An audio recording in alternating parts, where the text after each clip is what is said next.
پاکستان میں جو اس وقت حملہ ہوا ہے، اسرائیل اور امریکہ نے ایران کے اہم مقامات کو نشانہ بنایا ہے، اس سے پہلے کہ جیسے کہ آپ جانتے ہیں کہ افغانستان اور پاکستان کے درمیان کشیدگی بڑی شدت اختیار کر گئی تھی۔ مسلسل فتنہ الخوارج کی جانب سے پاکستان میں مساجد، امام بارگاہیں اور ہمارے سیکورٹی فورسز کو نشانہ بنانے کے بعد پاکستان نے افغانستان میں دہشت گردوں کے ٹھکانوں کو نشانہ بنایا اور افغان فورسز کی جو فوجی تنصیبات ہیں اس کو بھی نشانہ بنایا، کئی چوکیوں پہ قبضہ بھی ہوا، اور اب ایران میں جو ہے نا حالات کافی خراب ہو گئے ہیں۔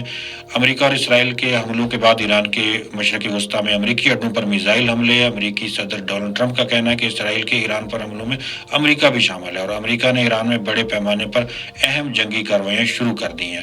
ادھر پاسداران انقلاب نے جوابی کارروائی میں اسرائیل کے خلاف بڑے پیمانے پر میزائل اور ڈرون حملے شروع کرنے کا اعلان کیا ہے۔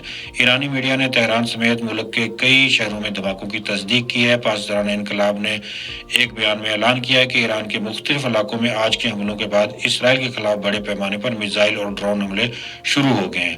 امریکی صدر ڈونلڈ ٹرمپ نے تصدیق کی ہے کہ ایران پر حملے میں امریکہ بھی شامل ہے۔ پاکستان کے وزیر اطلاعات عطا اللہ تارڑ کا دعویٰ ہے کہ آپریشن غصب الحق کے تحت اب تک افغانستان میں 37 مقامات کو فضائی کارروائیوں میں نشانہ بنایا گیا، جس میں افغان طالبان کے 331 اہلکار ہلاک اور 104 چیک پوسٹیں جو ہے نا وہ تباہ ہو چکی ہیں۔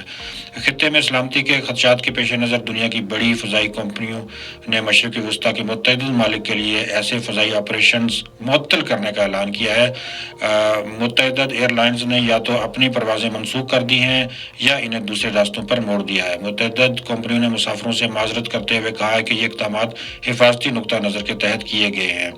پاکستان انٹرنیشنل ایئر لائنز نے خلیجی ممالک کے لیے اپنے فضائی آپریشن فوری طور پر معطل کرنے کا اعلان کیا ہے۔ اس حوالے سے جاری ہونے والے ایک اعلامیے میں بتایا گیا کہ پی اے اے کی مختلف جو پروازیں تھیں وہ معطل کر دی گئی ہیں، جن میں متحدہ عرب امارات، بحرین، دوحہ اور کویت کے لیے پروازیں شامل ہیں۔ یہ معطلی ابتدائی طور پہ کل یعنی اتوار شام تک یا فضائی حدود کی بحالی تک نافذ العمل رہے گی۔ اسی طرح جو ہے نا قطر جو ہے نا ایئر ویز نے بھی دوحہ آنے والی تمام پروازیں جو ہے نا معطل جو ہے نا وہ کر دی ہیں، اور اس کے علاوہ برٹش ایئر ویز اور باقی جو ایئر لائنز ہیں انہوں نے اپنی پروازیں بھی معطل کر دی ہیں۔ قطر کی جانب سے جاری کردہ بیان میں قطر پر ایرانی بیلسٹک میزائل حملوں کی مذمت کی ہے، اسے اپنی قومی سلامتی اور خود مختاری کے خلاف ورزی کا قرار دیا ہے۔